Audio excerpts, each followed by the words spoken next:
Senator from South Dakota. Madam President, let me just say that at long last, this week we're going to be voting on the Keystone XL pipeline. Vote's been a long time coming, years, in fact. And Republicans have spent those years trying to get this pipeline and many jobs it will support approved. It was the top of our agenda last January, or well, I should say it was at the top of our agenda for January when we take control of the Senate. But we're happy to be getting a head start on that work a little early. It's just too bad that it took an election defeat and a runoff election to finally motivate the Democrat leadership to allow a vote on a measure that should have received a vote years ago. Because the fact is, Madam President, the Keystone XL pipeline really is, if there is such a thing, a win-win. It will create jobs. They argue about how many jobs. The President's own State Department said it would support over 42,000 jobs. It will decrease our reliance on oil from dangerous countries. It will increase revenue to state and local governments. It will free up space on overcrowded rail lines so the farmers can get their goods to the marketplace. And it will do all of that, Madam President, without spending a dime of taxpayer money. Our economy has been limping along for years. The unemployment rate is still hovering at near recession levels. Nearly 9 million Americans are unemployed, and millions more are working in part-time jobs because they can't find full-time employment. Household income has fallen by nearly $3,000 since President Obama took office, while the price of everything else, from food to health care, has risen. Americans need jobs and economic opportunities, and the Keystone Pipeline will help supply them. As I said, the State Department estimates that in my home state of South Dakota alone, construction of the pipeline will bring 3,000 to 4,000 jobs and generate well over $100 million in earnings. We'll also bring over $20 million in annual property taxes to South Dakota counties. And I know some of those counties in the middle of my state are counties that are struggling to keep up with the cost of keeping their local governments going. School districts are struggling to survive. And the necessary property tax revenue, or the property tax revenue that will come in as a result of building the pipeline, will help sustain many of those local governments and many of those school districts during some pretty difficult times. And Madam President, my state's just one of the states that benefits. Nationwide, the pipeline will support more than 42,000 jobs, construction jobs, from welders to pipe fitters to those who work at local hotels and gas stations. It will invest $5.3 billion in the U.S. economy and bring states a total of $5 billion in property taxes over the life of the project. That's a lot of funding for local priorities like schools, law enforcement personnel, and roads and bridges. Opponents of the pipeline like to cite environmental concerns as their reason for opposing the pipeline and its jobs. But Madam President, five separate environmental reviews from the President's own State Department have found that the pipeline poses no meaningful risk to the environment. In fact, even the State Department admits that the Keystone Pipeline is the safest way of transporting the oil. It is safer than rail or truck. It's important to remember that Canada will be extracting and transporting its oil regardless. The only question, Madam President, is whether we want it to come here to the United States, along with the thousands of jobs it will create, or whether we want to let Canada ship that oil overseas. Madam President, the American people have been very clear on their feelings about this project. Poll after poll has shown strong support. Republicans support the pipeline. Democrats in both houses of Congress support the pipeline. Unions support the pipeline. The only people who seem to oppose it are members of the far left wing of the Democrat Party.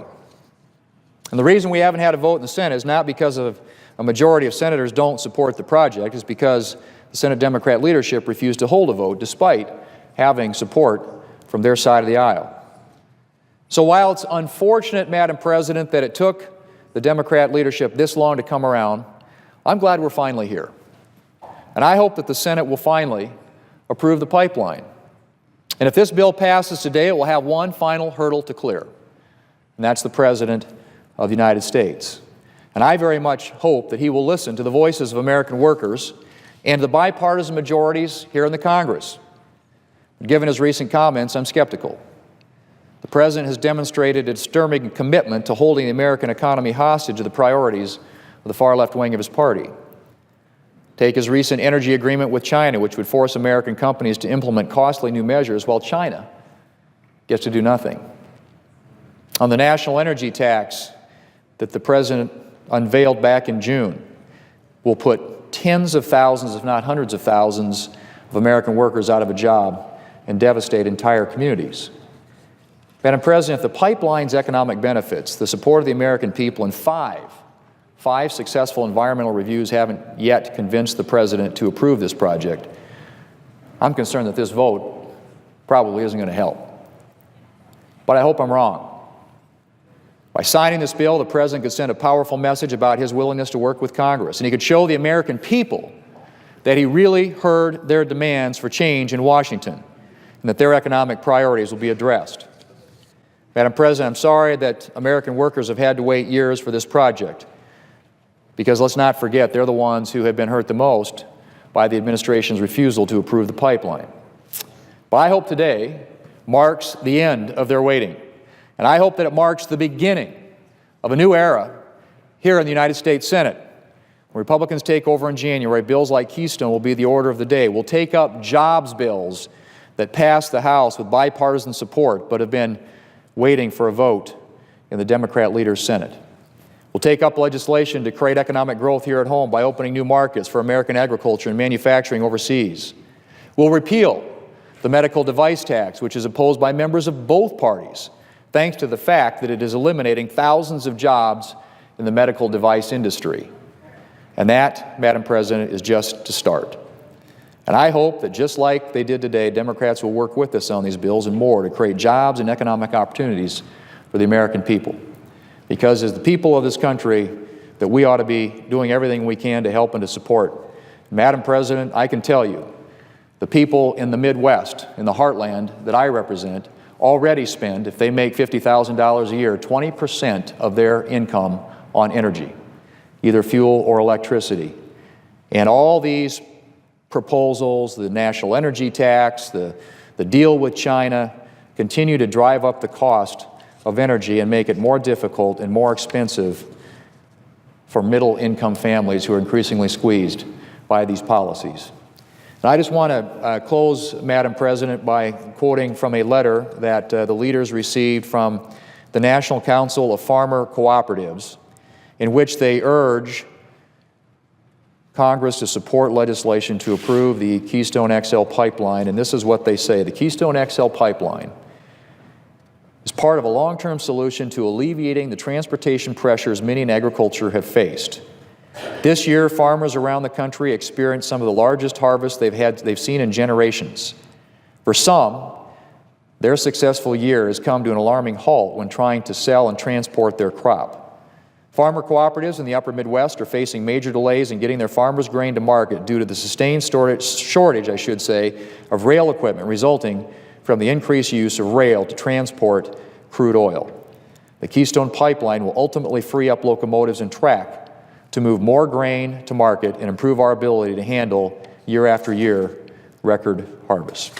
Another reason, Madam President, yet another reason to support this project and the jobs that come with it, the energy independence that comes with it, the lessening, relieving, if you will, of the rail capacity issues that are plaguing many areas of the Midwest and making it harder for farmers to get their products to the marketplace.